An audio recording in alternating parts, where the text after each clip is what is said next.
I unlocked the door, ready to show the couple the place. But when the door swung open, I froze. My sister and her fiancé stood in my living room, barefoot, mugs in hand, like they owned the air itself. "Oh, hey," she said casually. "Mom said we could stay here for a while." I looked at her, then at the strangers behind me, the tenants I had lined up. And in that split second, I understood. This wasn't an accident. It was an ambush dressed as entitlement. Hashtag. It wasn't always like this. As kids, I covered for her. I cleaned her messes, shielded her from consequences.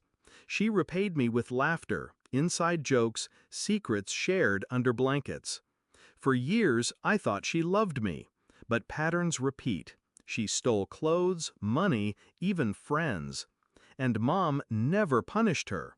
If I complained, I was jealous. If I objected, I was selfish.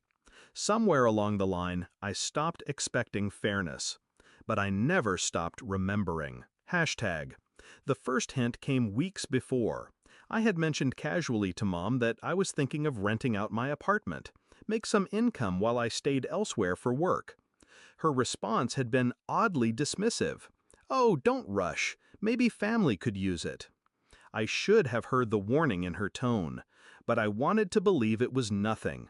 Then, suddenly, my sister's name started showing up on bills. A water bill forwarded to her email. A suspicious call from the utility company asking to confirm the new resident. I didn't confront her, not yet. I let her think I was blind. Hashtag. See, the old me would have screamed, begged for respect, demanded answers. But I've learned, they only win when I react. So I didn't. Instead, I called my lawyer. I confirmed every title, every deed, every line of ownership. Ironclad. My name. Only my name. And then I began to wait. Patient. Silent. Because the most elegant revenge is the one they walk into themselves. When I arrived with the tenants that day, I was ready. My sister smirked, lifting her mug like a toast. "Sorry you didn't get the memo. We're already settled." Her fiancé added, "Yeah, it's better this way. You don't need the money. We do." Behind me, the couple shifted uncomfortably. They were ready to leave. I could have lost them right there. But I smiled. Calm, precise.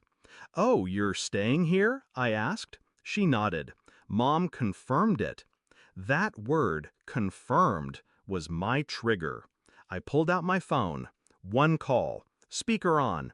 "Hi, this is Officer Delgado. Just confirming we're still set for the removal today?" "Yes," I said, eyes never leaving my sister's. "The squatters are here." Her face drained. The officer continued, matter of fact, "We'll be there in 15 minutes. I hung up. Silence filled the room like smoke. "What the hell?" my sister hissed. I stepped closer, lowering my voice so that tenants could still hear every syllable. "This is my property. Every paper has my name on it. You don't live here. You've been trespassing. And in about 10 minutes, the police will explain that to you." Her fiancé sputtered, "You wouldn't." "Oh, I already did." I turned to the tenants, gesturing toward the hallway. "Shall we see the bedrooms?" We walked through the apartment as if nothing was wrong, while in the living room, my sister's voice cracked into panic. By the time the knock came at the door, she was pale, her bravado gone. The officers stepped in, professional, efficient. They asked her one question: "Do you have proof of residence?" Of course, she didn't. The officers escorted them out, her fiancé cursing under his breath, her eyes darting back to me like a cornered animal. I didn't move. I didn't flinch. I simply closed the door behind them. The tenants signed the lease that night.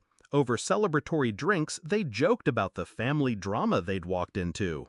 I laughed with them, but inside, I was silent. Silent and satisfied. Because my sister thought she had allies. She thought she had mom. She thought entitlement could override law. But entitlement collapses the moment it meets preparation. And the best part? I never raised my voice. Never threatened. I just let reality do the cutting. Now, whenever my mother calls to smooth things over, I don't answer.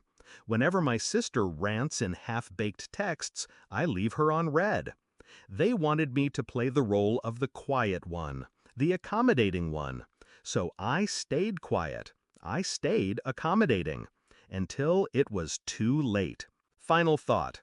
I didn't evict them with rage. I evicted them with paperwork. And nothing is colder. Nothing is sweeter than revenge signed, sealed, and legally enforced.